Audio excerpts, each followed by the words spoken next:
Here's a quick video to show you how to register for my Stat Lab, which will be required for this statistics course. So first, open up your internet browser. Type in mymathlab.com, and you should see this website come up. So the next thing you want to click on is register now as a student. Whether or not you've used MyMathLab before, or MyPsychLab, or any other type of Pearson product, you still click this button here to register for this course. You will need three things to get started: your email address, your instructor's course ID, which is located on your Moodle account, and your access code, credit card, or PayPal.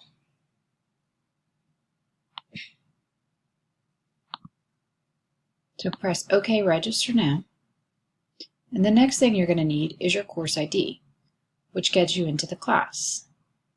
The course ID is found on your Moodle account.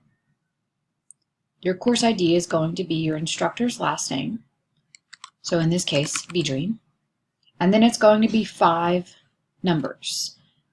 You can find these 5 numbers on Moodle and press continue. Once you do that, it's going to come up to a page that looks similar to this. If you have a Pearson account, you sign in here.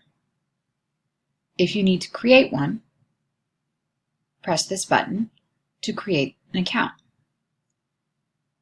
Before you move on, you need to make sure and verify that the course that shows up here on the right side of the screen is the course that you are actually enrolled in this semester.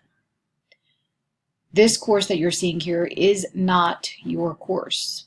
You have to verify that this semester is correct and that it is the course that you are actually enrolled in currently. So create the account or sign in. So to create your account, use an email address, which can be your personal email or your LSUE email. If you choose to use your LSUE email, it's your student ID, which is a 5 or 6-digit number, at mail.lsue.edu. You select a username,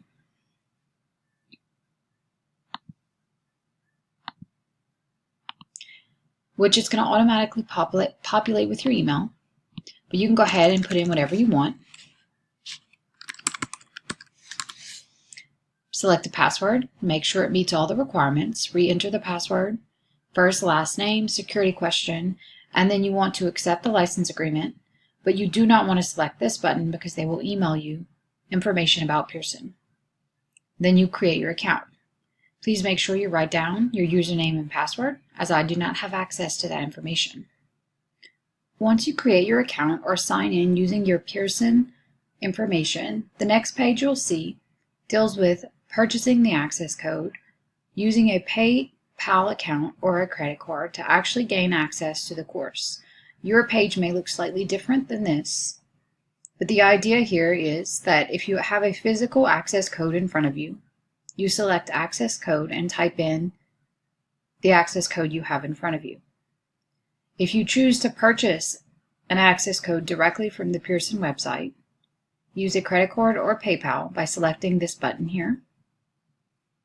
And if you're, for some reason, don't have either of these options and are waiting a little longer, you select here. It gives you temporary access without payment for 14 days.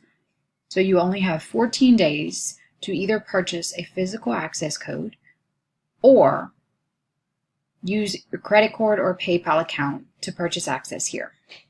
Once you select one of these options, you should be able to actually see information in the course and begin working on assignments.